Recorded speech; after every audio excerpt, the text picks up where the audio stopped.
So we today give our Extractivism Talks number 8. We are focusing today on Javier Milei, and we have here 3 Argentinian scholars to discuss with us. The idea of having this conversation has been contextualized quite quickly. Javier Milei is a confrontational right-wing outsider who rose to presidency in Argentina in 2023. Very high voter satisfaction, capitalizing that with the current political setting, satisfaction with the political setting.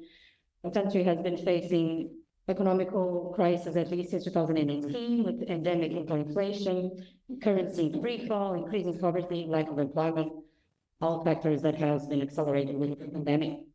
So I took some notes here. Milei presents himself as a libertarian economist and anarcho-capitalist. He became known commentator by being openly critical to the country ruling class, what he called the casta. And he has this flamboyant, aggressive rhetoric, ones of the like of Donald Trump and Jair Bolsonaro, presenting himself as yet another new, radically right-wing and anti-establishment leader. So we are here today because Argentina holds a great economical, cultural, political, and regional importance for Latin America, one of the greatest, largest economy in the region, with traditionally diverse agricultural, industrial, and service sectors, also leading exporters of soy, corn, beef, vast natural resources, including second largest shale gas reserves, fourth largest shale oil reserves, relevant for discussions of energy transition due to key players as the lithium market, solar, wind energy production, and have plans to increase capacity on hydrogen fuel production. Therefore, in the context of our extractivism project, which we explore political and economical insertions of the global South countries that have been specialized in extraction and exportation of raw materials and commodity, particularly in Latin America and the Maghreb. Argentina is a country that clearly cannot be ignored. We want particularly to understand the sources of change and persistent on those extractivist societies or countries that follow the extractivist development model and how this plays out with the current energy transition and new extractivism wave due to strategic raw materials needed for decarbonization. With that in mind, here that's our invited guests working in very different perspectives in the Argentinian global insertion of the economy and energy transition, as well as social, ecological, and political consequences of planet or unplanned energy transition. So we want to debate not only the rise of Milei, but how this rise leads to a collapse or can lead to a collapse in the status quo of Argentina in many of those points that I just stressed out. And what are the main consequences of those collapses and to whom, right? So we have Verónica Robert, a senior researcher in the Consejo Nacional de Investigaciones Científicas y Técnicas, and further from me, she's a professor at the National University of San Martin and director of the Master in Economic Development Interdisciplinary School of High Society Studies at the same university, specialist in economic of innovation, technological change, and hold a PhD in economics from the University of Buenos Aires. She has also served as the Undersecretary of Strategic for Development and of the Secretariat of Strategic Affairs in Argentina, addressing the issue of energy transition in the challenges of terms of productive development. She has been a consultant for international organizations such as CELAC, EDB, and ILO. She's also a current extractivism fellow here with us. Then on her side, we have Agustin Piaz, a specialist in the studies of controversies and discussion process of science and technology that takes place in the public sphere, especially those that deal with resistance to technology linked to energy production and environmental issue. He's an academic coordination of the Communication Studies Bachelor in the National University of San Martin and a postdoctoral fellow at CONICET, and also an adjunct professor at UNSAM and at the University of Buenos Aires. Has published multiple books, chapters, and articles in academic journals at home and abroad. Has a PhD in social science from the University of Buenos Aires. Then we have Teresa Cameras as assistant professor at the School of Environment at the University of Toronto. She's a co-director of the Environmental Governance Lab and co-chair of the United Nations Development Program External Advice Group for Energy Governance, as well as the co-convener of the Accountability in Global Environment Governance Task Force of the Earth System Governance Network. Her work focuses on governance and extractive industry in the context of green energy transition, environmental accountability, and partnerships led by the international organization, and also an extractivist fellow in this cohort. And finally, we have Facundo Martin, is a researcher from CONICET and a professor of geography in the Department of the National University of Cuyo. He holds a master's degree in agrarian and social studies from Flaxo in Buenos Aires and a PhD of social sciences in the University of Buenos Aires. Since 2006, he has received multiple scholarships to study countries as well as carry out academic stays in Brazil, Germany, Colombia, and United States. He has recently awarded the George Foster Fellowship for Experience Research of the Alexander von Humboldt Foundation, which will be held here in Kassel. And here is my colleague, Johan. Would you like to present yourself? Yeah, my name is Johan Eschenburg. I'm a doctoral student here at the Uni of Kassel. Recently joined the team of Extractivism DE and want to work on the interlinkages between financialization and extractivism. Great. Glad to be here. Thank you. So with that said, we should listen maybe with first remarks of each of our guests with the impact from Milei on their fields of work. And we start with you, Veronica. Okay, thank you very much, Luisa, for the presentation, for the backgrounds about Argentina and Milei. And I am very glad for being part of this activity. I would like to focus especially in the aspects related to structural change, how this presidency will mark the structural, the productive structure and the commercial structure of Argentina, and how in a way he is going to set a lot of a path, a very specific path that would be very hard to remove in the future. That's why I think it's very important to make this very clear and trying to communicate it really, really clear, because I think in most of on the political debate right now, they are not focusing on this kind of long run consequences of its presidency. So starting, I would like to say that in Argentina there were a kind of trade-off, a kind of lack of a common vision about the future of the development of the country. This means a kind of trade-off, a kind of pendulum that goes from more extractivism to more industrialized models of development. And in this pendulum of development, in this particular moment, this pendulum of development, this pendular movement around different possibilities of development in Argentina is obviously affected by the current energy transition in the globe. I mean, this energy transition that is occurring in all countries poses very particular challenge for Argentina. Why? Because Argentina has a lot of natural resources and industrial capabilities that makes this country very useful for global energy transition. It's no matter about how is Argentina going to do its own energy transition, but especially matters how Argentina is going to contribute to the global energy transition. And the fact is that this amount of natural resources could make that Argentina contribute to this energy transition with this natural resources, of course, and that would imply that the productive structure of Argentina goes for more primarization model. In fact, there are several studies that shows that Argentina is going to change its export profile. Right now, around 60% of the export are based on the agricultural sector. And in the next 10 years, it's expected that this sector will represent only 30% of the exports, gaining participation in mining and in energy sectors. So it's a fact that Argentina is going to export more natural resources in the phase of this global energy transition. The question that is still, I hope it is still an answer, is which will be the productive structure behind this productive, this export structure.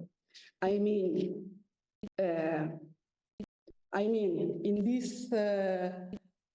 this dispute about the development model, there are people that think that Argentina should just abandon its own industrialization process and focus on export natural resources. But there are also a lot of people that think exactly the opposite. And it's very important here to focus on the national bourgeoisie and also on labor sector, which are very, very concerned about the results of this primarization in export structure. In this regard, if this energy transition could be an opportunity for industrial development, right now with Milei assumption, with Milei goes into the government, means that this debate is getting close. I mean, especially all his politics, all his perception about how the markets should work means no state intervention, means no industrial policies, and we, of course, only could contribute to energy transition with industry and not only with natural resources if we have industrial policies. But in this moment, it's very, very hard to imagine that Argentina develop an industrial policy that challenge this future that is almost already marked. And that was pretty bad by itself, but we had a few weeks ago the pass of a very important law promoted by the government, which is called Ley Bases, but in the Ley Bases there is a very specific chapter dedicated to promote big investments.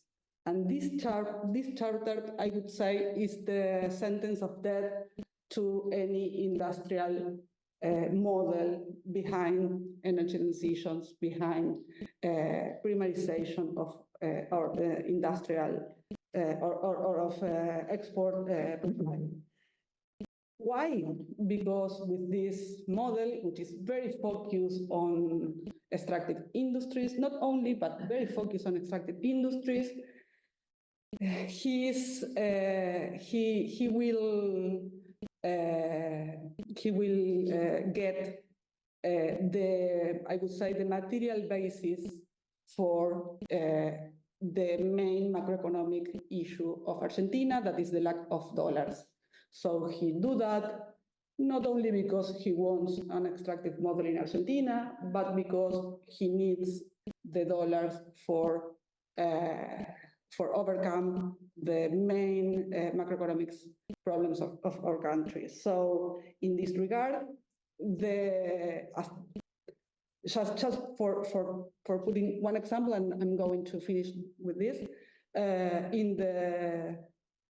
during the last right-wing government that we had with Mauricio Macri, there were no an energy transition in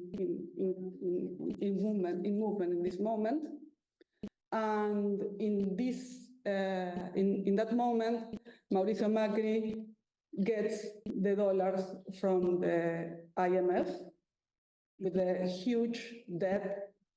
And that was pretty bad for our country, but especially, at least for a while, that was the material basis for the macroeconomic stability that Argentina could have during 2015 to 2017. Now, we cannot ask to IMF any credit any longer. They don't want to give us money because they know that we are very bad payers, and in this moment, the material basis, the dollars that the country needs will come from RIGI. But with that, the long-run productive structure of Argentina will close on a model that is based on extractivism. And that's why I'm really concerned.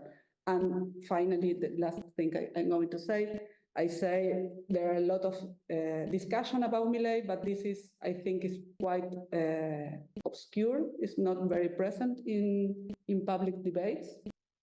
For instance, the law passed through the deputy chamber very, very easily. And after that, there was some discussion about RIGI, the regime of large investments.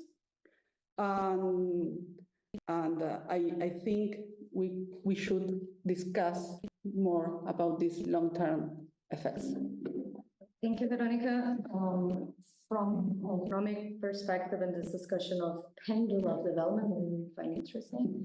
I think we're going to pass straight to Agustin and focus more on what is Milei for social movement and controversies at societal level. Okay, thanks for inviting me to this talk. Thanks, Veronica, also for the background. I would like to share some notes regarding to extractivism and energy transitions and resistances in the Milei era. I would like to talk about that extractivism will present some threats because every activity like open pit mining or like fracking has like an environmental impact like every other human activity, but you have to pay special attention to those kind of activity.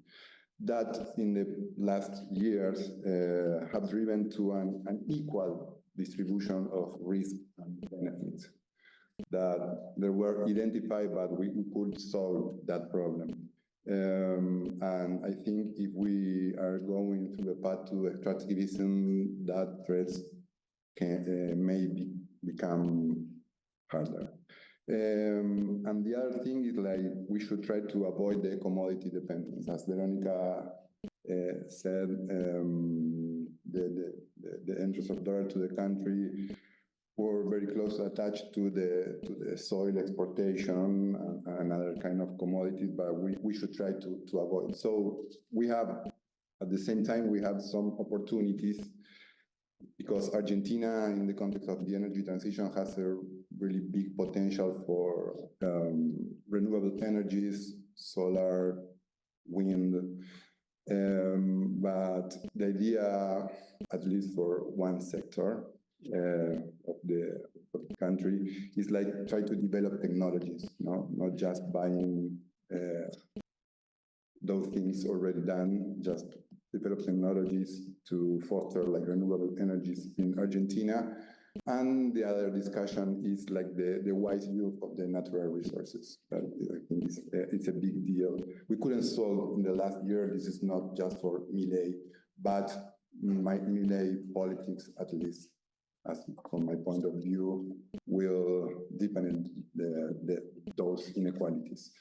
I think in the macro perspective, like the Milei's politics, like could be think as a shift toward like neoliberal policies, like kind of return to the 19 policies we have had in Argentina.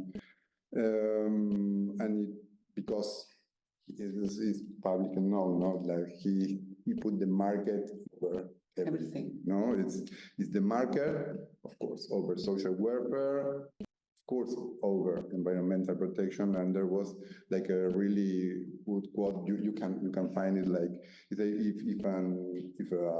enterprise or if an industrial activity want to contaminate a river, yes, they can. Why not? What is the problem? There is no problem. If they do that, it's because there is too much water. So that's Milei's vision about environment.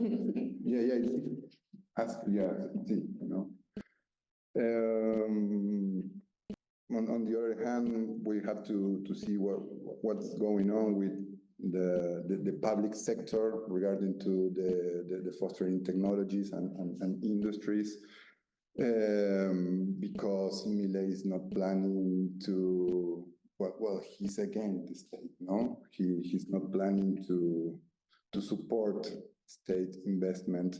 I think this is a very interesting topic to discuss about it. From alternatives and grassroots participation and issues of environmental impact, we can move straight to Falcon first remarks. So, Okay, thanks for the invitation. I will share some ideas on the paradoxes of the so-called green transition, focusing on the social and environmental impacts and new priorities for this new government.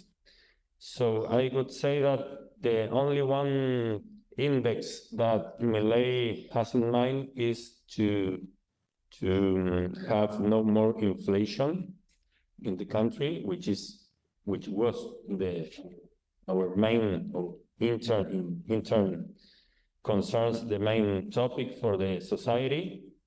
And I would say that he is achieving a kind of stability in this issue, but with all others indexes, social, environmental, and other economic issues, with very bad news for the whole country. For example, in terms of Agustin and Veronica already said that the only one priority for Milei is to attend and respond to the market, and I would add to achieve the fiscal austerity. This is the only one interest for him.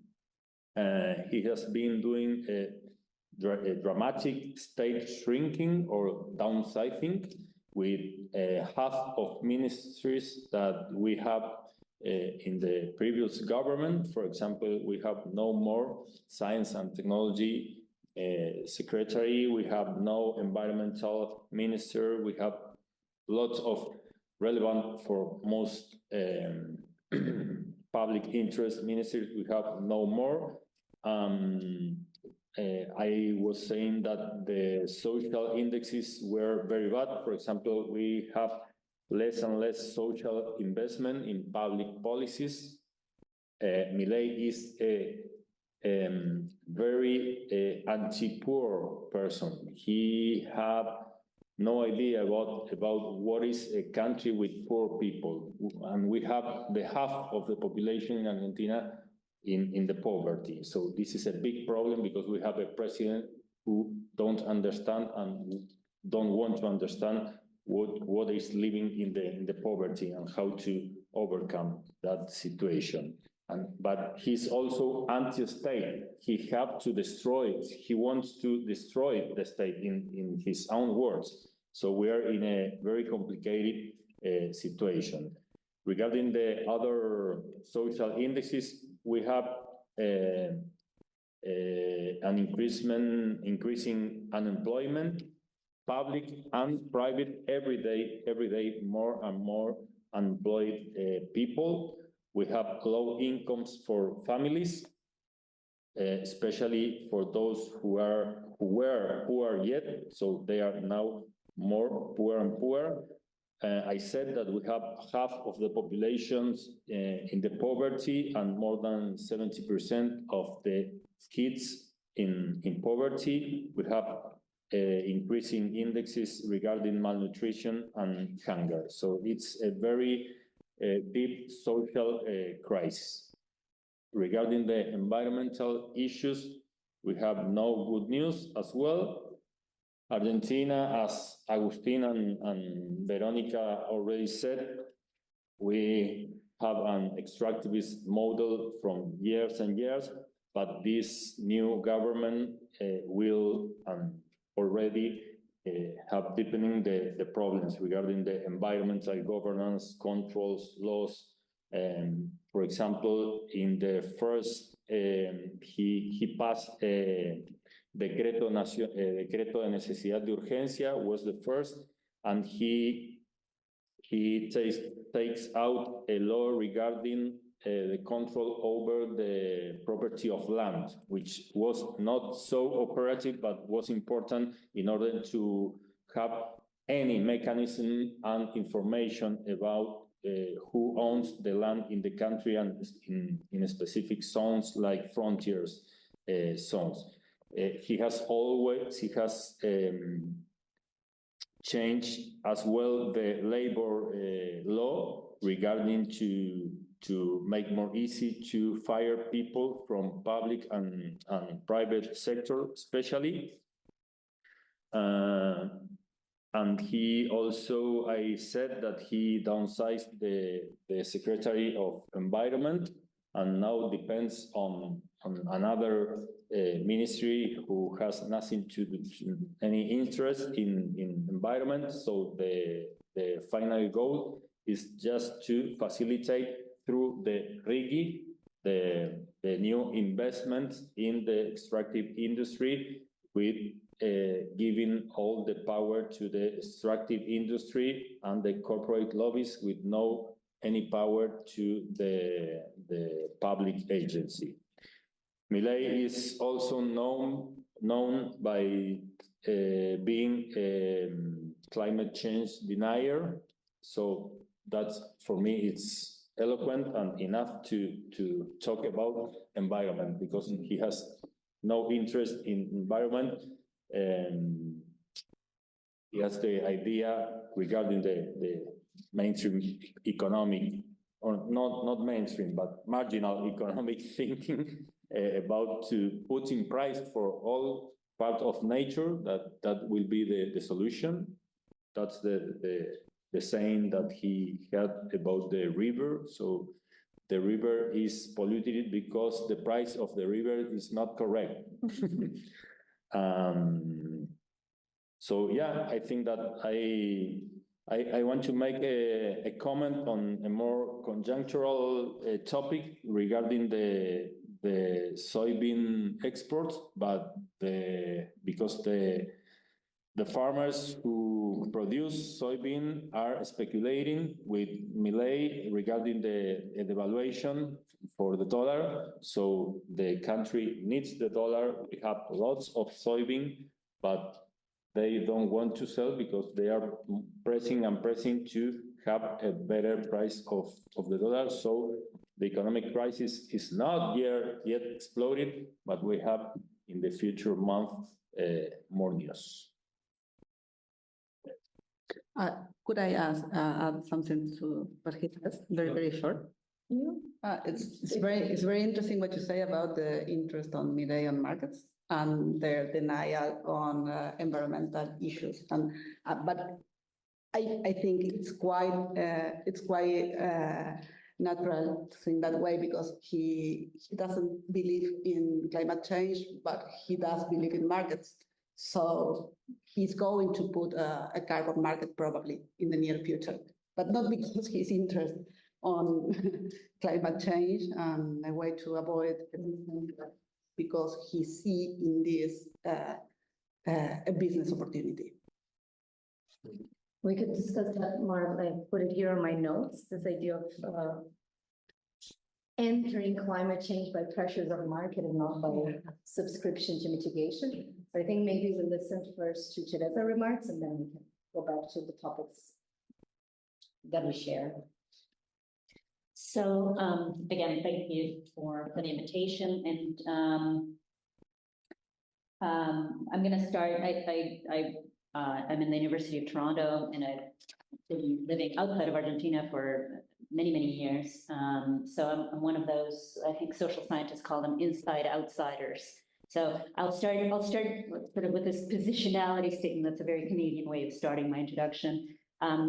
So my comments really have to do with, what Milei looks like from the outside, rather than what the lived experience of Milei is, because the day-to-day of Milei is not where I'm in. So one of the ways in which Milei gets characterized is another instance of populism. And so populisms can be of the right or the left, but they share some common dimensions. And I think that Milei does illustrate them. They're anti-establishment, anti-elitism, and Milei's personifies this with this, chainsaw and the discourse on the caste, on getting rid of the caste. It's the me versus them, and me is us, the voice of the people, and I'm the extension of that voice, the only true representative of that voice. And the people are also divided among the authentic people. So this is another dimension of populism. The people count as the authentic people, which are, in Milei's words, the decent Argentines, and the others who are not actually the people. So this division of who counts as the people is another one of Milei's representations of his populism of the right, in his case, right? Steve Levitsky also talks about how populisms usually draw from leaders who don't have a lot of experience in public policy and in politics. I think this is another characteristic of Milei until I think 2021. Just a few years before he became president of the whole country, he had ran his first political election. So also without a lot of extensive experience. And then another thing that I think is very emblematic of populists, and Milei also personifies, is this harking back to the good old days, right? So some writers talk about the great retropias, right? Like retrospective utopias. And for Milei, that for Perón, for Peronistas, for the leading party until for a great many decades in Argentina, that was one particular time in history, the great, the good old days. For Milei, it's another time in history when Argentina was a great grain exporter, and or when or during Menem's very neoliberal presidency. But it's what they share in common is this harking back to the like Trump, make America great again, make Argentina great again. So it's bringing back this nostalgia for the past. So in all these ways, he does sort of personify a larger trend of the rise of populism.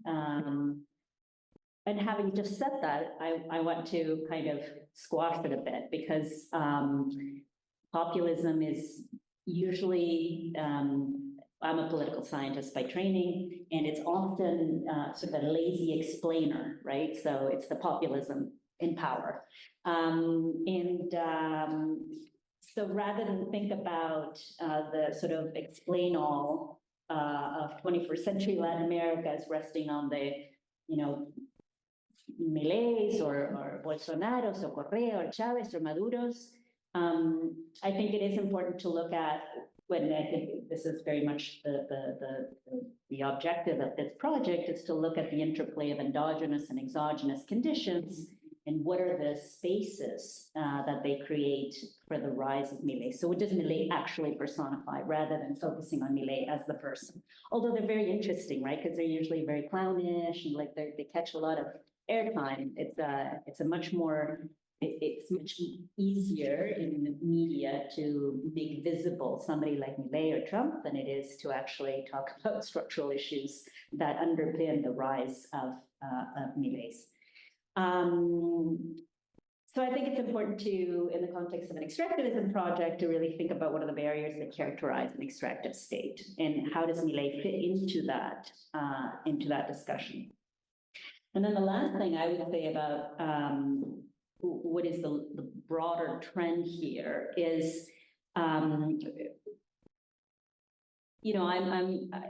I study and I write on environmental accountability and accountability in liberal democratic societies. And one of the things that populists, and in the case of Milei, represent is this moment of institutional rupture. And I think that it's important to, and they're indeterminate, right, in the resolution. You don't know which way it's going to go. But I think that what's interesting is that Milei's a political entrepreneur, and so he will, like all political entrepreneurs, take advantage of this institutional rupture and make it go as close to his vision, his way, his whatever need for power or whatever. But I guess one of the things that I would push back on is the idea that populists take advantage of an electorate that's been duped, right? So these dumb masses that have been easily manipulated by a crafty, well, I'm never calling Milei an intellectual, but by a crafty, intelligent sort of political entrepreneur that has been able to craft a narrative that has mobilized very naive masses. And I would say, and so this makes, so when we look at why would people vote for Milei, because many of the people who were on social programs that Milei said we are going to get rid of are the ones who actually voted for Milei. So it makes you think about this is irrational. But I wanted to pitch it a little bit differently. I think that when you have a very long experience as a polity with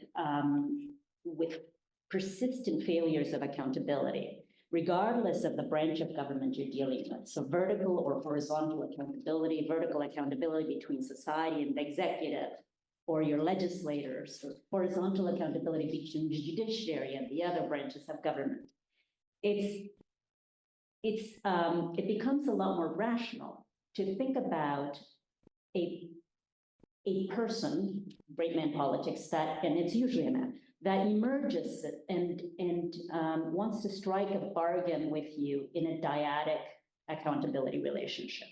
So I make these promises, connections with you, the person. Forget all these judges, forget the parochial politics of the legislators, forget all these, agencies that are corrupt and non-functioning and have not delivered to you for a long time. I make a promise with you. So it's a dyadic accountability relationship that makes the idea of a population that has been duped by intellectually crafty individuals a little bit more suspect, and it seems a little more rational. If this is your experience with the institutions of democracy. So Milei is a populist, but populism is not enough, and accountability is part of the equation. Okay, thank you so much for your the first round of individual contributions. We would now enter a round of question and answers. Also, the audience is, of course, invited to ask questions at any moment, and also we can have more in an interactive style. So if any one of you wants to intervene with what the other just has said, you're completely invited to raise your questions and make your comments too. So my first request would be on Veronica, on the macroeconomic picture that you opened on what to expect from Milei and the policies that he's currently enacting. Especially I was wondering, because you said that the lay basis and this regime of large investments that comes with it, which is meant to attract international like foreign investment into the extractive sector, that this would be with the aim of achieving dollars, of increasing the dollar base. We also still have in mind that he promised to dollarize the Argentinian economy. Is this connected somehow to this issue that he's still like? What's the final purpose of this? Because I also wonder when I read what the provisions of this regime mean on the ground, that foreign investors don't have to pay taxes, for example, no value-added tax. They are completely tax-free for their technology imports from abroad, which they need for extracting those resources. They don't have to pay export duties for a couple of years and very minimal taxes on profit. So I wonder how many of the dollars that come with this foreign investment will eventually stay in the country. Okay, that's a very, very interesting question, and thank you very much. Let me start just telling something about Argentinian macroeconomic regime. Argentinian macroeconomic regime, it's very marked because of its productive structure. The productive structure of Argentina needs dollars as long as it grows. There is several authors that have characterized this regime very well. They name it a stop-and-go model. That means that when you are going, you are okay, but you are needing import more and more and more.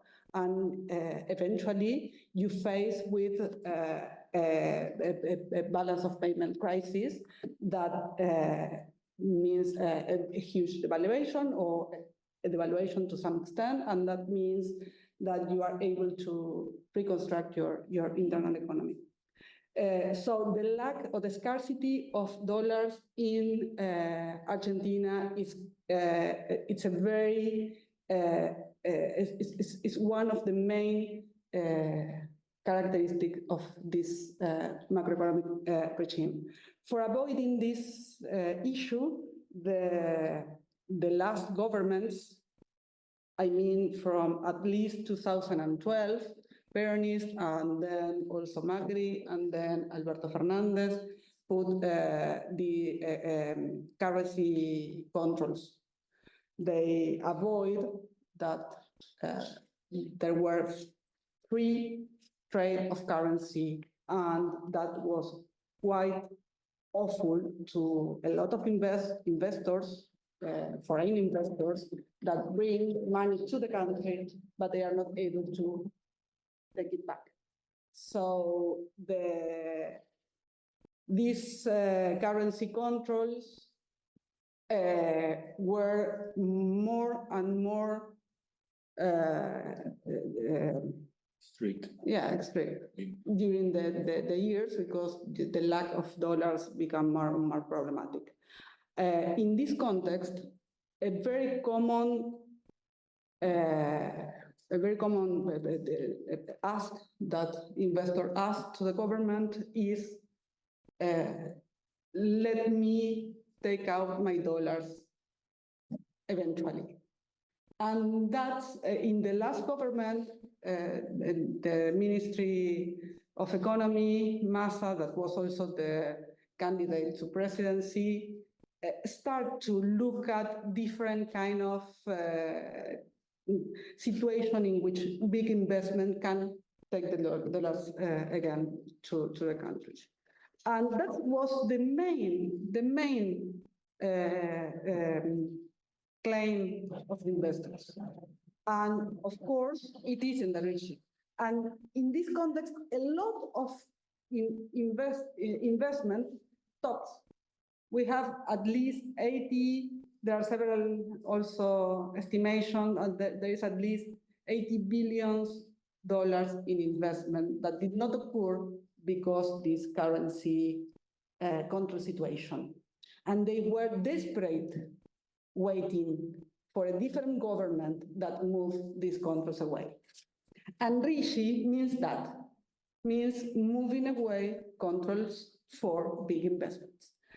And to some extent, that could be fine, but if you know that it will have a macroeconomic effect, because they will take out the dollars after that investments, it's very important that you elaborate jointly with this investment regime a policy industry that allows to develop value added in the country to try to capture some of this investment for proper local development.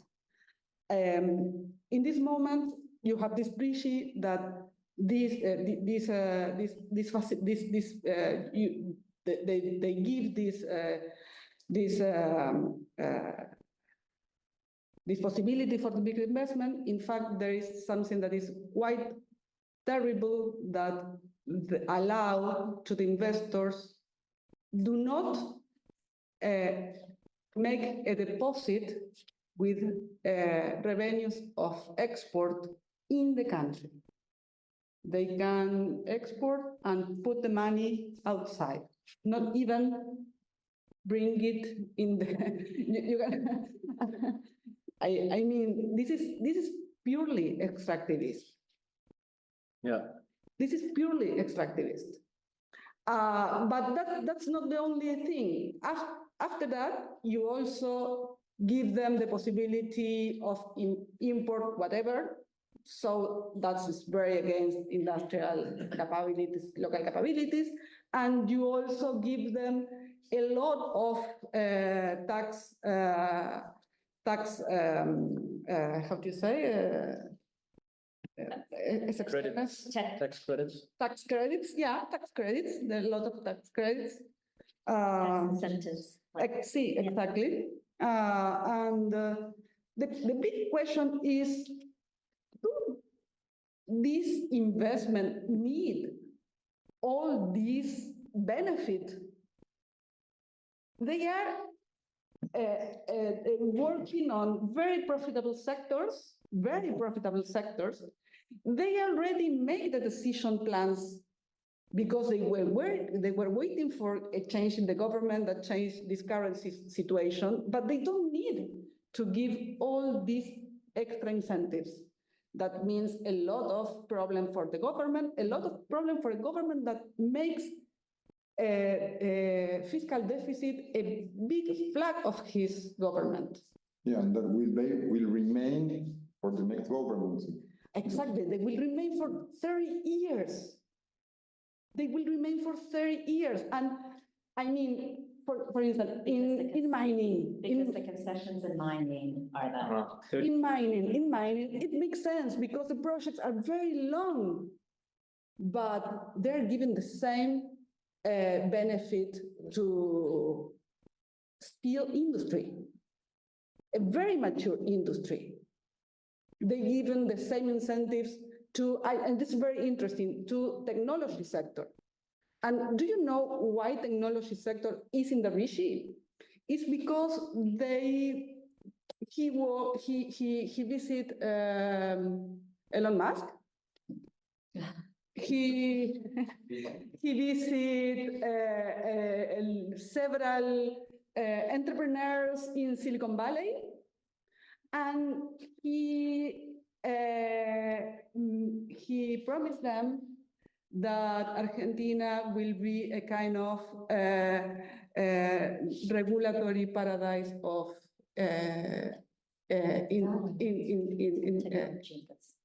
artificial intelligence. Yeah. And they promised them they will have very, very, very cheap energy, especially gas de venteo. I don't know how to translate that. Perhaps people that works in Vaca Muerta knows. You know, it's a kind of natural gas that you cannot capture before it goes out. So, flaring, exactly. Thank you, flaring. So there are several projects to develop technology investments near Vaca Muerta with this paradise of regulatory, because you know there are a lot of new regulatory barriers for artificial intelligence, and in Argentina you can use the data that you want and never, nobody will ask about you. And that's very interesting because they are using an extractivist model even for the technology sector. Yeah. So this means your outlook for the development of domestic technological capacities is quite grim then, I guess. Yeah. Also, as we have this moment of institutional reconfiguration or destruction or rupture, as you put it, that you probably also state capacities will be damaged in a way that industrial policy, which requires state capacities, like in an effective way, won't be on the table for quite a long time. Yeah, at the same time, you know, all people that are in this moment get fired of the government are state capacities that are been losing right now. So you will need industrial policy, of course, but you will not able to do that because you don't have the people. And the paradigm would say that if you don't have good capacities in the state, in the government, it's preferable to not anything about that. So yeah, I think it's a very problematic situation. And regarding other kind of capacities, regarding industrial capacities, that makes very problematic the situation, because Argentina is not only natural resources, like other Latin American countries, like Brazil, they have a lot of industrial tradition that could be put in this new global demand of natural resources, trying to capture some of these new value chains regarding developing new industrial sectors. But right now, the possibility is there, but I think we are not going to keep. I just wanted to say that it's not, I mean, don't write everything off, because if there's one thing about Milei and populists in general, political entrepreneurs, that they will right their ship in order to right the political fortune. And Milei has walked back many things and worked with many people he called horrible names. So I think there is, the moment of institutional rupture is significant because there are different configurations that are possible. So an old system has lost legitimacy. A political entrepreneur has emerged. But there are sectors of society that will reconfigure for, against, and different constituencies will form. So that's why I say it's like an indeterminate outcome. But then here enter a question also for you, for Facundo, for you. You all pinpoint, you also was saying this idea that it is a focus on the market, reduction of the state, and denial of a lot of social progresses that in Latin America has been associated with Argentina precisely, right? And then my question is, and you mentioned, for example, soybean producers, you mentioned Elon Musk's demands, and then in you, this rupture. Is it this rupture creating new actors and opening space for groups that supported Milei to turn back on their support? Or they are united, or he's actually using this less than a year of governments and massive laws modifications, right, in terms of environmental regulation and the RICI and the omnibus, all those laws that are going so fast. Is this actually consolidating his base, his support base, or is actually enabling and creating a new group of support base, or is actually enabling some disassociation of, because as I mentioned when I introduced the idea, is that he capitalized on many divergent dissatisfaction. But when he arrived in power, is this consolidating a Milei movement or urban political forces that are on his back? Or is actually going to just be a phase? It's very interesting. I'm sorry, do you want to answer? I can just put some on the table. It's a very complex question, but I would differentiate between, for example, social actors, economic actors, and political alliances. Regarding the social topic, I would agree with Teresa regarding that promise of accountability, direct contracts, a new social individual contract. But I think it explained us why and how he take the power. But this contract is totally broke, yeah, because he now has been negotiating with the caste. He has been negotiating with the union, the bad work unions, which are all Peronist. He will not dollarize the economy. So the main promises to take over the country and the politics and giving us the happiness forever is not coming. So he still maintain a high indicator of popularity, but I think that's this is declining in terms of social sectors and social empathy. Now we will face elections for the parliamentars.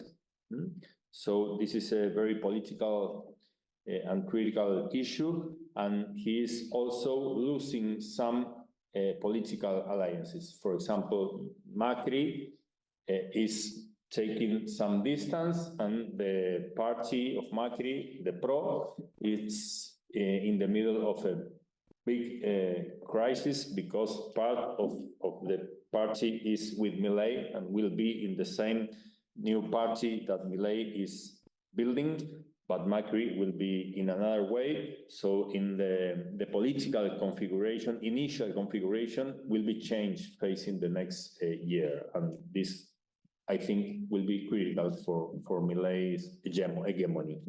Regarding the economic actors, it's very problematic. You have different sectors. For example, the industrial sector is in a total crisis with no one is selling and buying nothing. It's I don't have time to specify the indicators. They are all the market, the real market. It's in a very bad situation. So you have some specific, very concentrated sectors that are taking advantage of this new climate of business. For example, Techin or other big groups. That at the same time, they are taking advantage, for example, the Vaca Muerta, which will be continuing in creating more and more extraction. But at the same time, in the other branch of their groups, they are firing people.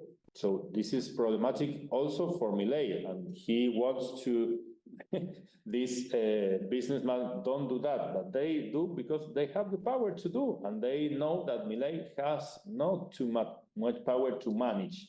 And my last point regarding what Teresa said, I would like you to comment on because Milei is a political entrepreneur, but he has no interest in governance, no interest in the inter-issues of the country. He is flying, taking that prices, devaluated prices around the world, and he has no interest in the concrete issues of industry, employment, social welfare, I don't know. So it's very problematic facing the real everyday governance of the country, I think. He's not a leader to take the concrete topics of the country. That's my But then enter, and you guys answered the question already, but then enter what you just meant. Okay, he is traveling and the most traveled Argentinian president apparently already. And, but does he have somebody on the background doing that? Does he have somebody that do those policies on the background in the sense of like, is it something that is just a basic one-man show, or is there something behind consolidating the structure? Because that's the question I don't know, right? Because we can see leaders just in international politics, but domestically they have their trust men, not many men always, but not necessarily. In his case, apparently there are some women. But consolidating a background, is that something you see there? Because I agree with you that he doesn't seem to care about anything. But that was also how we saw the first government of Trump. And now if you get the second one, we know that he has a That is different than Trump. So Trump had the Republican Party that underpinned Trump. And so Trump changed the Republican Party, or he essentially took the Republican Party from where it was already changing via the Tea Party and made it what it's become. So he changed it from within. But yeah, the Republican Party is the traditional, biparty representative of the right, and Milei didn't. So he depends a lot more on these political constituencies. And and so he's facing it's not a legitimacy crisis, it's a governance crisis, because he's constantly having to negotiate. He doesn't have really representation across. His party doesn't have an established presence, doesn't have representation across the national territory. He has to negotiate constantly with the PRO, and the PRO has, fractured from within because of the architecture that Mauricio Macri decided to design in order to be able to take power. And now he's got Bullrich, on his side, and Macri has, his people. So I think it's a very fluid situation for Milei. I think that the difference with Trump and it's very, very particular of Milei, and he said by itself, is that he don't want to remain in power. Their main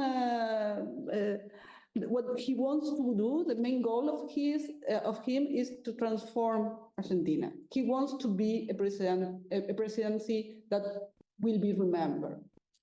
They don't want to remain. I think that's achieved. Yeah, I think, yeah. That's why his transformative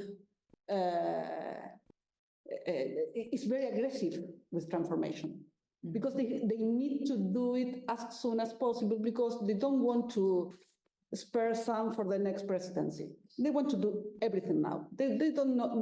He don't know if he's going to be a president again. And I could say probably he's not interested on being president. And he's also learned that politics as usual, which was Macri before him, didn't work. So slowing things down. So traditional conservative, traditional liberal politics is not working. So his appeal is beyond this, extra system. And that appeals, because the system's not represented you. So that appeals across sectors, across socioeconomic classes, across gender, across urban rural divides. It appeals really broadly. And Macri went too slow. So he's going really fast. And about who is designing this politics, who is behind his decision, I think most of them are the corporations. I think they rely a lot on corporations. I think the Ley Bases was written by law studies of big corporations, global and nationals, both. I mean, it's quite transparent the importance of the CHIN, which is a national corporation in the government. So I think it's and with that, I mean, his goals of transformation will be achieved. And if he's not president again, it's not a problem. So build this social consensus is not really an issue to him. And perhaps this is why it's kind of perverse, how do you say? Perverse. He's very insensitive, very, very insensitive. Yeah, so, sorry. No, my question was just, then you would say that Milei, right now, it's a moment of crash as quick as possible, change as quick as possible, then creating a Milei movement that would permeate other political constituencies. I'm asking this because as a Brazilian, it's hard to not compare with Bolsonaro, right? Like, it's the comparison that people are doing in Latin America. And I would say that Bolsonarismo consolidated itself without Bolsonaro. Today we have Bolsonarismo without him. He's unelectable, even though he's still our meddling. If he's out, if he dies tomorrow, the political movement of Bolsonarismo is permeated in Brazilian politics.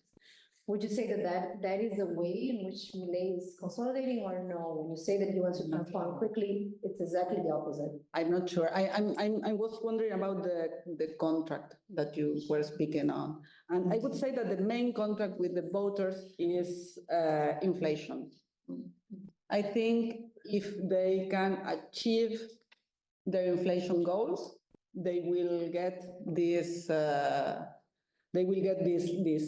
This social basis, but I'm not sure he's going to do that, because right now they are facing a very hard demonstration of the strength of the agricultural sector, and probably he's going to devaluate, and if he's going to devaluate, the inflation will be raised again.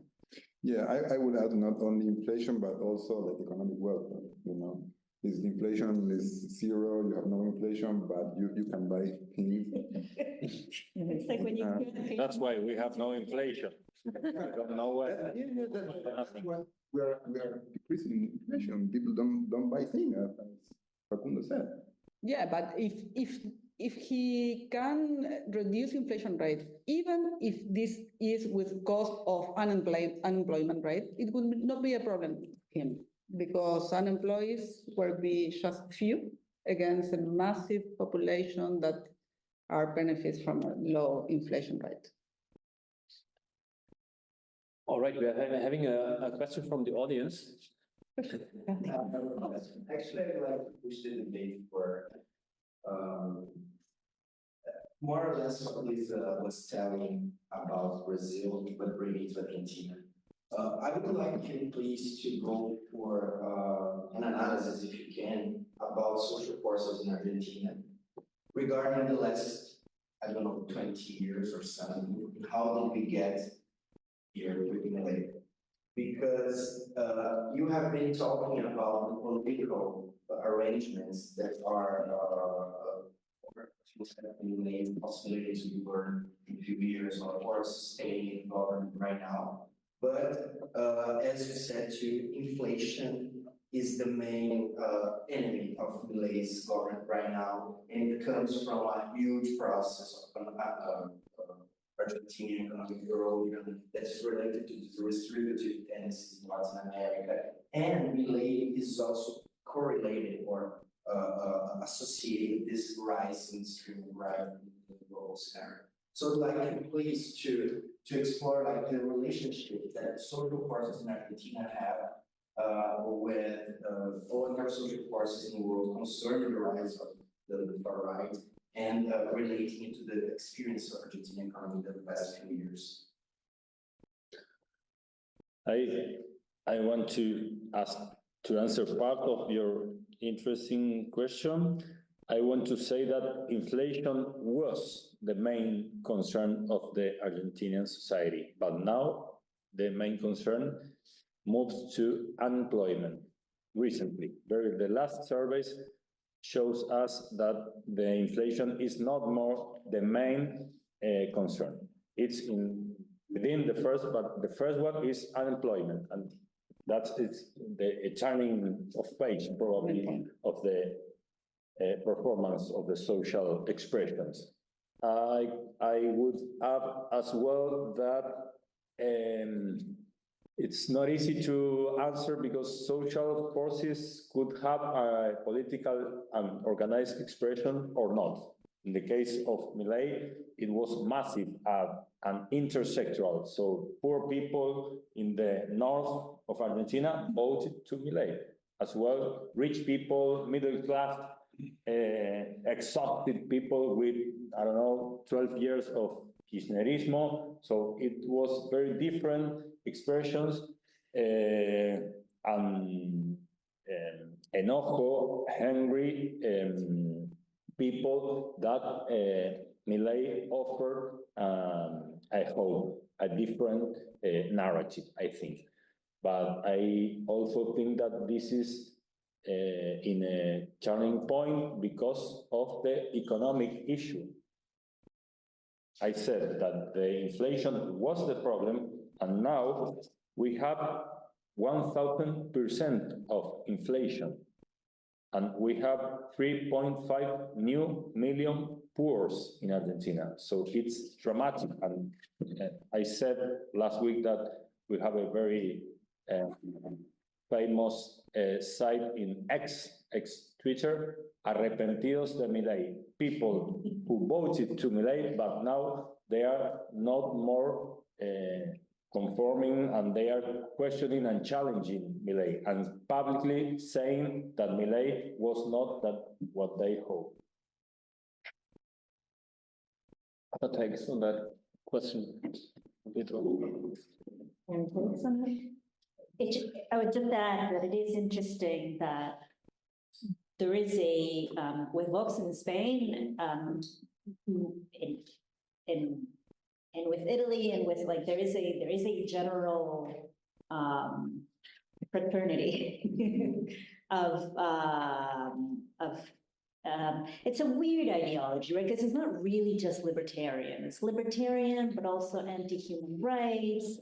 It's, I don't care about LGBT rights, but I call them, what did he call them? Like I can be a, I don't know what animal he said he could like personify. Like it's a mix of ideal of care. It's like a mix of laissez-faire with conservative overtones. I mean, Javier, his vice president, is also not helping in terms of that. And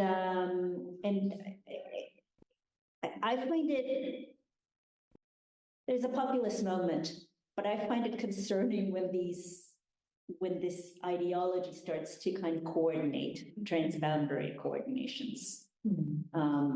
You know, not just Latin America, but with Bolsonaro inviting him and to his inauguration, but also just beyond borders.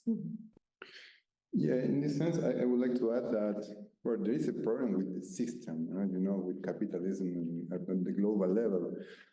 I could identify two things. Like one is like the poverty, and you can be poor even if you are a worker. You work from 8 to 6 p.m. or more than that, and you still being poor. So that's a problem, and it's not only for Argentina, I think. And the other thing is the idea of progress. It's very hard to progress.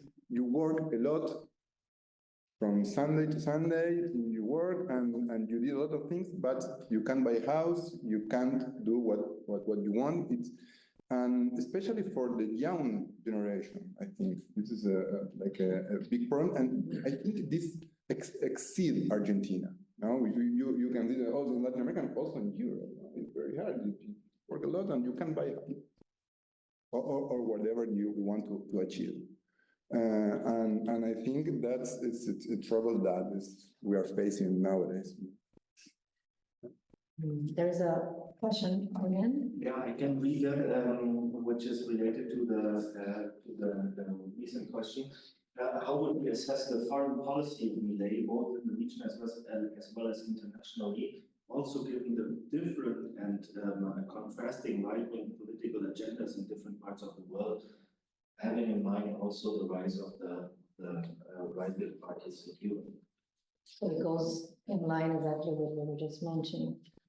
I could just say 2 words on this, that it does remind me of Trump's presidency in that it's like CEO-led foreign policy. It's non-multilateralism. It's not bilateralism. It's really bilateral contacts mostly with CEOs. And there's a certain love affair with particular people. It is very pro-Western-ish, so that it's yes to US and Israel, and supporting Ukraine, no to the 2 biggest trading partners, Brazil and China, which is also baffling. It's a lot of courting foreign direct investment, and it's very reactive. Like it's just a lot of foreign policy by Twitter or by like sort of reactive statements that are not really curated. Very confrontative as well. Very confrontative. And very confrontational. Yeah, very. I would have another question actually to, again, looking through this lens of institutional rupture, a question on the relationship between the provinces and the nation state in Argentina. I'm not too familiar with the Argentinian case, but I know that, for example, in Bolivia, also a highly extractivist economy, you have a legacy of conflicts between the provinces and the nation state, especially over the redistribution of rents of these incomes from resource extraction. So I wonder, what is the current state of affairs regarding this issue in Argentina, and how do you think will it develop with the likely increase in extractivist activity? I think provinces are mostly pro-extractivist model by general rule, just being oversimplified the situation, but by general rule, you will find this. And that's why provinces lack of resources very hard. So they find in extractivist model a way to get out of this shortage of resources. And they were very problematic relationship with national government, because national governments wants to make more control about these natural resources, or they want to trying to propose a national policy around these resources, and the provinces were mostly against that because they feel that was a kind of intromission in their internal affairs. And I think even in this particular regard about extractivism and extractive activities in each of these territories, I think in this particular regard they will get along, because national government will provide this macro certainty that investors need, and they will not be very concerned about environmental concerns or about posing any restriction about development of suppliers or development of value chain or whatever that the national government could have in mind to trying to make more interest these activities in their territory. So I think in this regard, provinces that are very close to the investors, and national government is also very close to the investors. So it's a kind of point in common in all of them. And that's why Rishi was approved finally with a lot of support. Yeah, and the constitutional reform that gives provinces the ownership of the resources, while the national government, the like overarching setting up of thresholds, also gives provinces very, very, very low rents. So just to compare to Canada, the rents for the mining industries, Canada is a very extractive state. So it's, I think, 49% of exports are oil, gas, mining, and forestry. So it's a very natural resource heavy economy. In mining, as of the 1990s, well, provinces used to get 30% of royalties. After the 1990s, there was a new reorganization between the national government, the mining industry, and provinces. And now provinces are getting somewhere between 10 and 13%. In Argentina, it's 3%. Okay. So it's a very big distance between what it can be, even just the productive activity can generate. And then trying to get, for example, when provinces say, well, we're going to establish legislation that makes mining companies only use provincial providers, is also limiting for productivity, because provincial providers are not really able to sustain the kind of, supply the kind of goods at the scale that's required for these projects. So it's a tough institutional setup.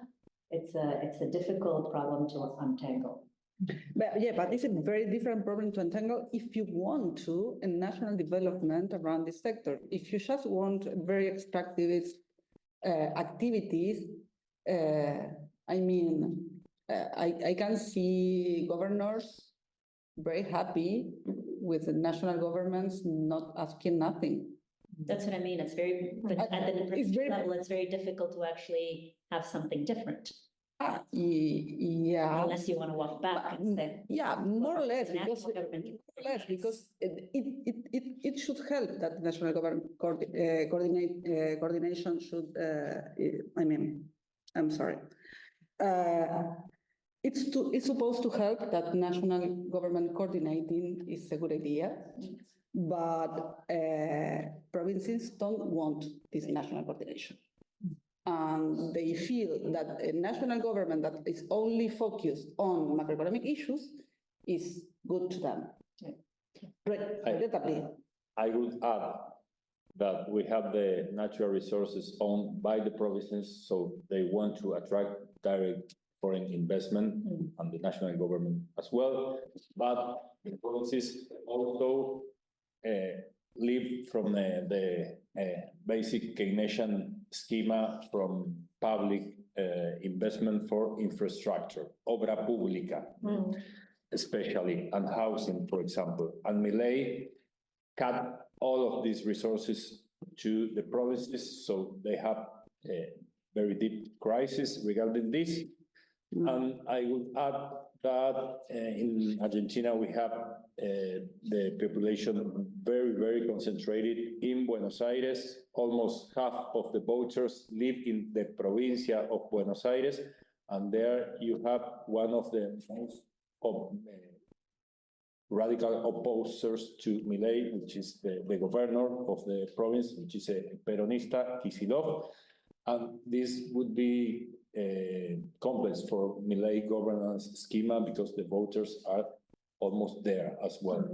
Yeah, They have no relation with natural extractivism. And yeah, that's true. That answers the interesting question. So would you say that majority sources of opposition to Milei are based in Buenos Aires? And why? Well, the government of Buenos Aires, does he have currently some popular legitimacy with his own constituencies? And what is the main conflict there? Within you have a government of the most populous province that is in contradiction with Milei, or are there points that they are actually aligning themselves? No. Okay, and so then you enter the questions that I think is important to see. Like we are seeing a lot of protests and social and in very different sectors, especially like for public workers and I was looking into specifically on our area, like right, science, knowledge production. Would you maybe say that that is where one of the sources of pressure come from, or those movements are isolated from the biggest debate on inflation versus unemployment, as you mentioned before? That's still the main debate, and all the other protests are still on secondary level. No, I wouldn't say that because like one key example is the last mobilization in support to the public university, you know, was like really large. And it is true that the academy, the research sector, like maybe could be like just a bit isolated or not in the main discussion. But for example, if you think about public education, there were like a massive protest. That would lead me to say something about the repression. It's a model that is trying to impose and to copy from other Latin American countries, like El Salvador, for example. And there were like 35 people, 35 detention. 3 of them were students of our university. And when you delve into who was in jail, you know, like students, just a guy that was walking around, and the girl was selling some empanadas. I mean, not people just like were caught by chance. But the idea, I think, is try to message as we are not going to allow this. Don't go to the street. Yeah.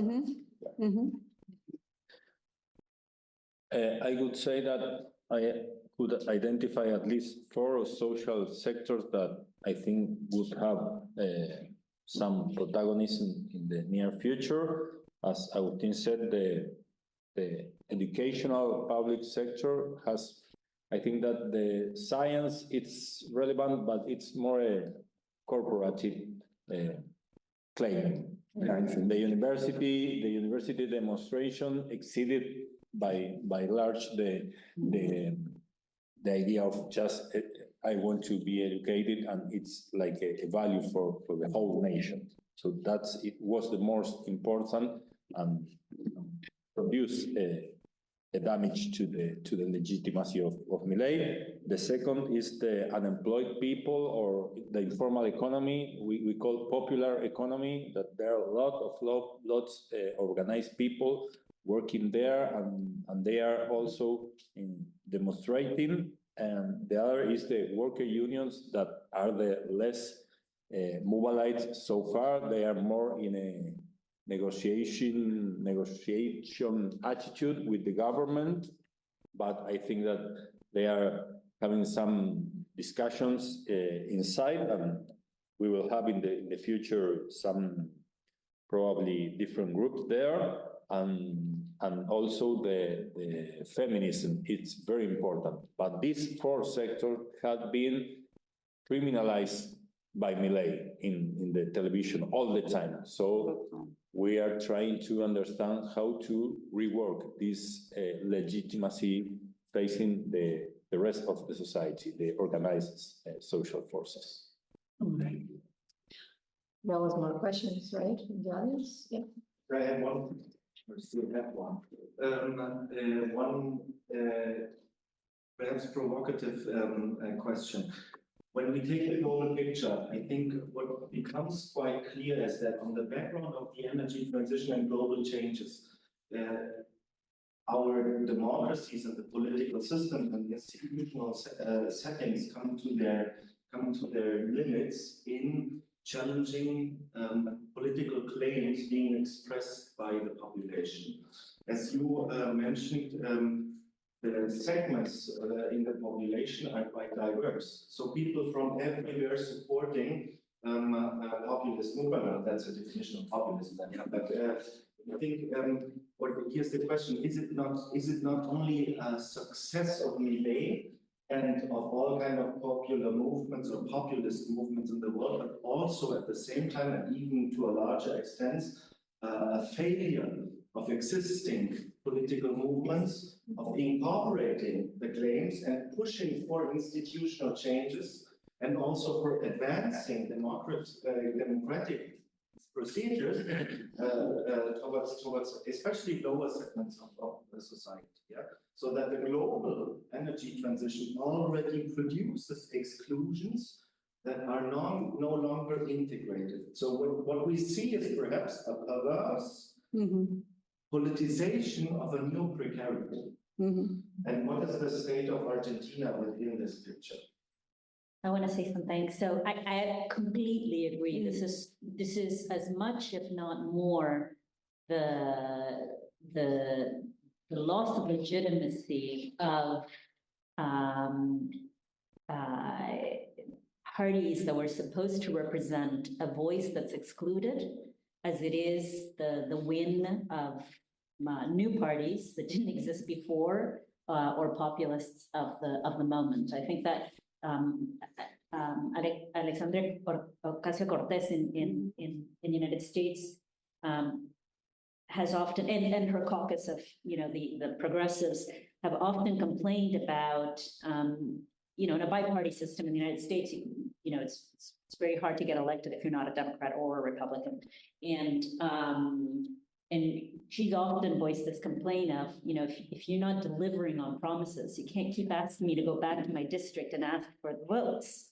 And I think this is a large failure of the parties that are supposed to deliver on these, that are supposed to be answering these political claims that are supposed to be attending to the politics of exclusion.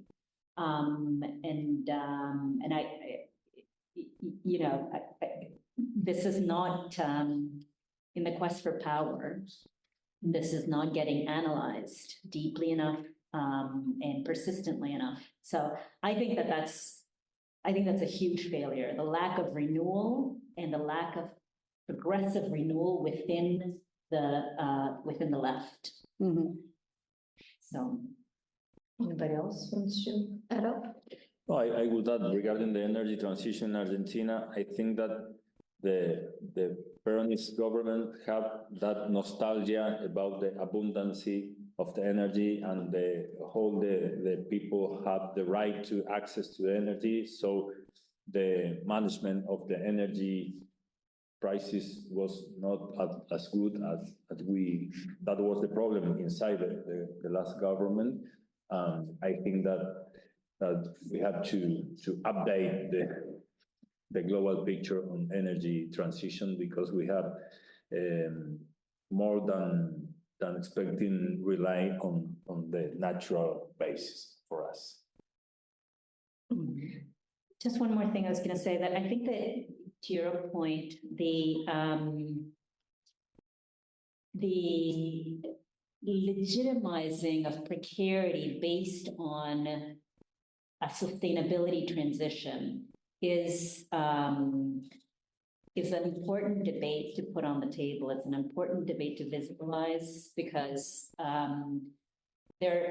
in speaking to some companies, part of the pitch of trying to get human resources into the mining sector is you're mining for a cause now. So you can forget the bad reputation of mining and you can think about what you're doing for this planet. So trying to marry this generational need for impact and transcendence and change with human resources for a mining sector that requires professionals. And that's really dangerous. I think that it's really, like a lot of my scholarship is just to put things on the table so that it becomes visible and part of a very intentional debate, as opposed to taking for granted these truths, right? There was more questions from the audience, right, online? Online, yes. I just read, how would you classify Milei's position on that, and what impact do you think this can have on Argentina's approach to the energy transition? Do you think this might perpetuate extractivism and hinder any potential benefits that could be achieved from the energy transition? Benefits to whom? I think that Milei has no idea on transition. He wants to do a revolution, so it's another way of thinking the manage of the transition. There, it's not working with a sustainable plan. So yeah, I think that we have said most. Yeah. Just because this enters exactly what we mentioned in the beginning, right? About the possibility of a person that is openly a climate change denier making policies that are quoted or green coated with transition.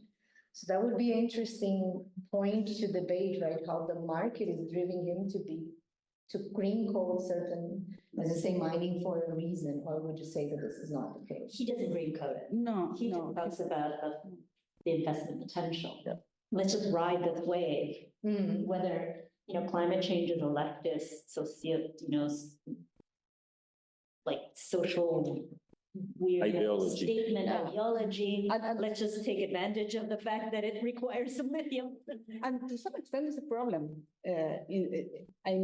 For attracting investment in transition, if you are not very compenetrate with the discourse of transition, because I think there could be more help, for instance, for international cooperation regarding energy transition in Argentina. And it's not going to happen because this position of Milei saying that climate change does not exist, or there an invention of communists or something like that.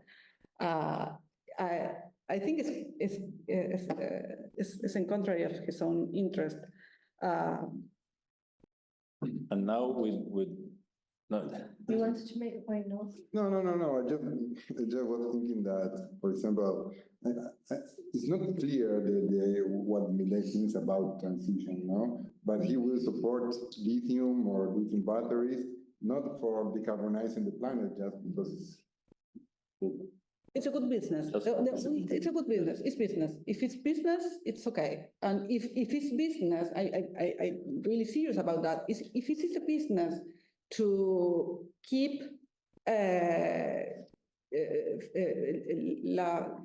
la selva chaqueña safe, he will keep la selva chaqueña safe. Yeah, exactly. Forest in the Chaco, exactly. But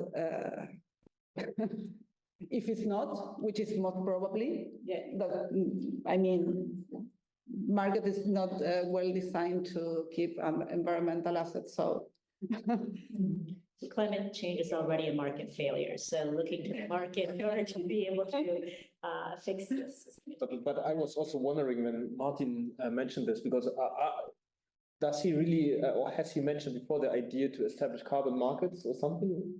He did. He did. But it's not really on the table. He is his Ministry of Energy, and he's Subsecretary of Energy Transition. He has a Subsecretary on Energy Transition. It's fair to say that. They want to very much these carbon markets, but they get a huge discussion with the Ministry of Economy because of the cost that it will impose to industry right now in this moment in which industry is getting down and down and down. But in the long term, I think they will go for a market carbon. I saw there was one more question from the audience. I would like to challenge you for a moment, maybe to change gear or to look at the other side after analyzing Milei's policies. I mean, when he was elected, I think what you can say is that he was lying his electorate about his proposals. No?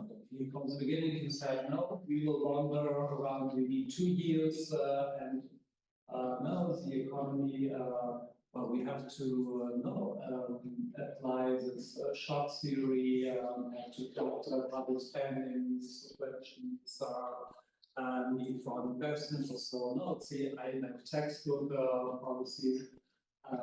And no, that's part of the hardware. So, you make us see all the challenges ahead.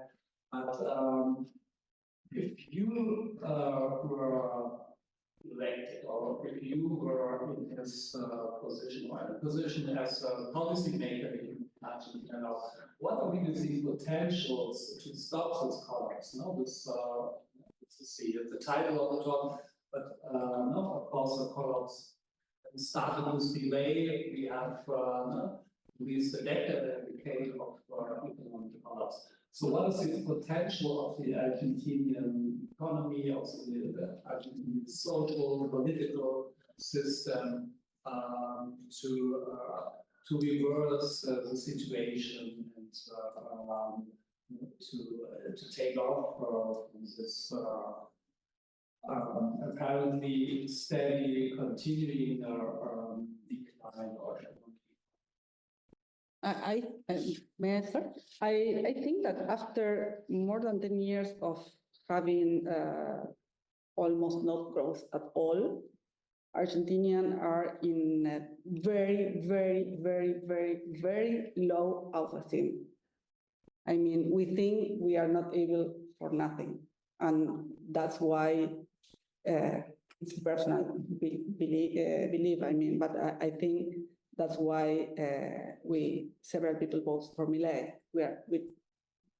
We aren't able to do nothing. However, I think that the energy transition, in fact, puts in Argentina and the region and other countries in the global south in a very good position for negotiating with in, international investments, for negotiating the access of resources, and in particular for Argentina, the industrial capabilities built during at least half of the 20th centuries made the possibility of do this contribution much more better than just selling resources. But in this moment, the lack of steam that the people have and also Milei has for its own country, he don't want Argentina. Makes that he goes for this selling everything. If I were in the government right now, I will start to negotiating better with foreign companies, with different governments. I think we can contribute in a very interesting way to energy transition, and we can do that integrating industrial policies, regionally speaking, or global, or from north to south. But we need to recover our autosym for that.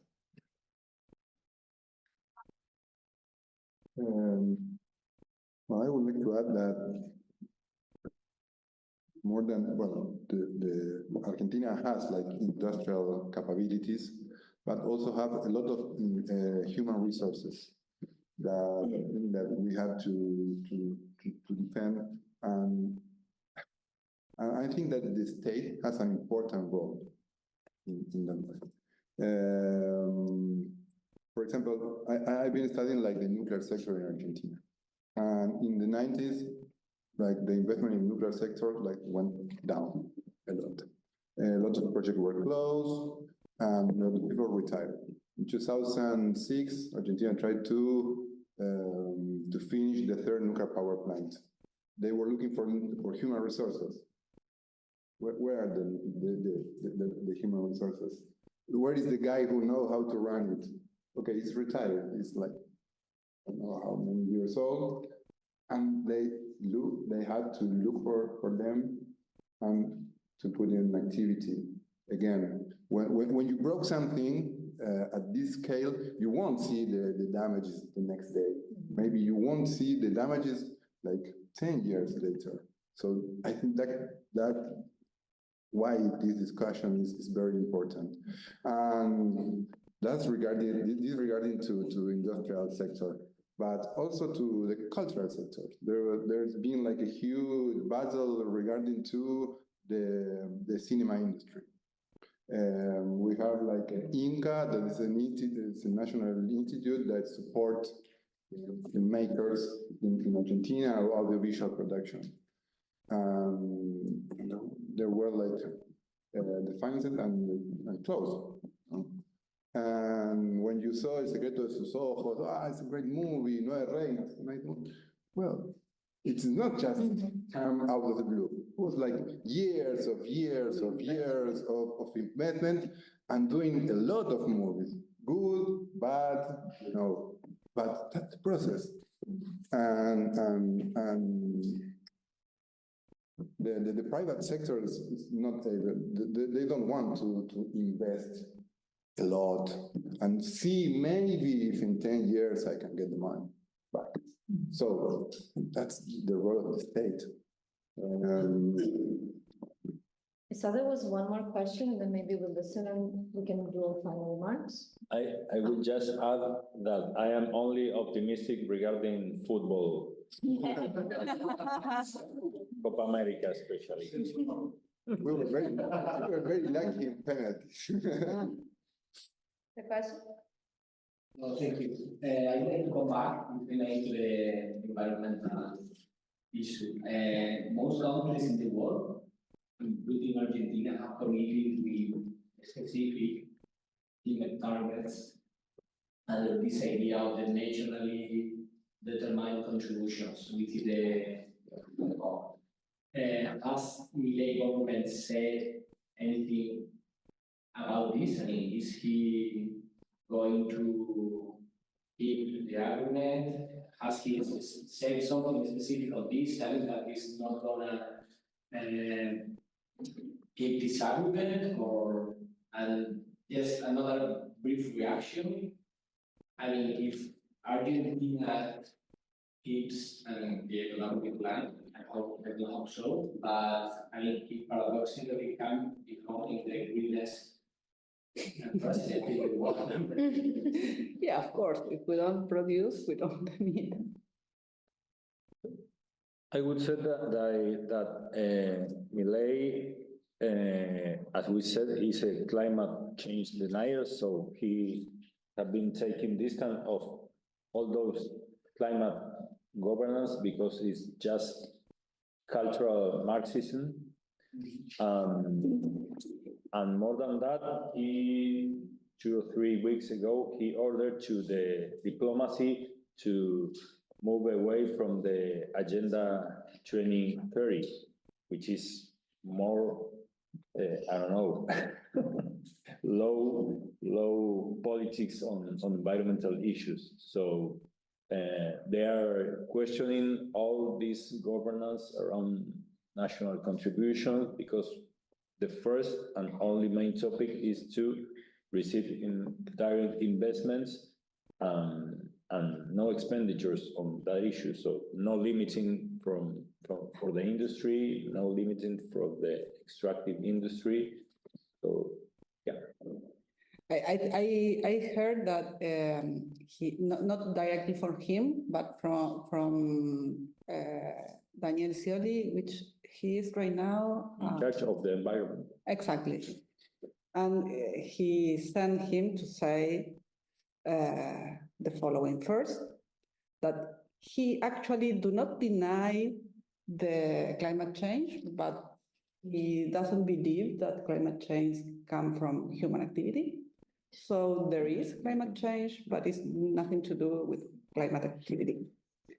I think that was kind of a very slight change in his discourse, and it's not made by himself, but for... Scioli is peronist. No, but I mean, he was sent to say that. He didn't say it because he's on. And after that, Scioli says that he's going to keep on the NDC's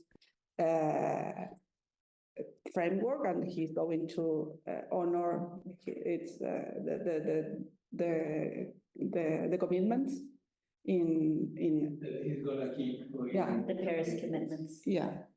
It's not that it's a big contributor to emissions anyway, right? But No, and they're not so.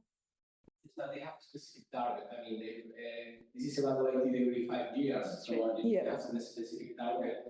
We have that if he says that. I mean, I'm gonna go for that target. Yeah, we have targets. We have targets, but our targets are not so high standards. We committed to reduce emissions compared with some point in the past, but we don't say how we are going to reduce it. We don't focus on any particular technologies, or planning is quite loose. So I think is with some creative work.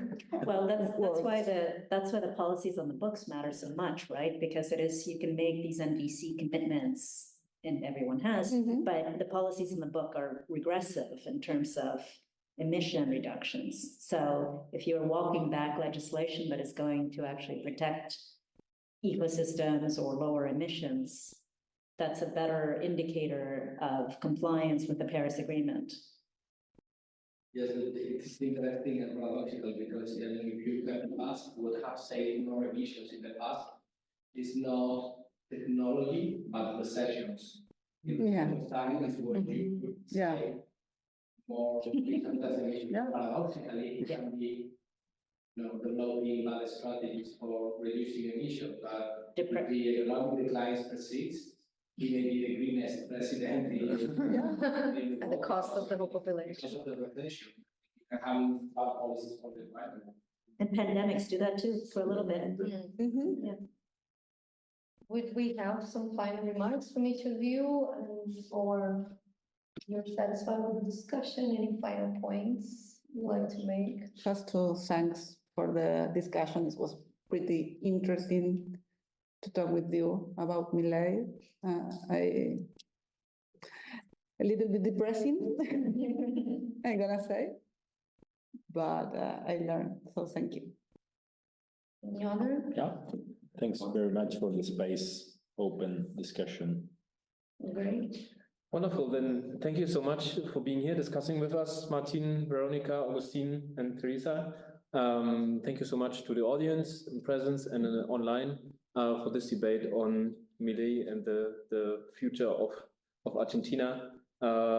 Yeah, I think we will continue to have a look at this in the project, and I think that's for today. That's it. Thank you very much. Thank you. Thank you. Thank you.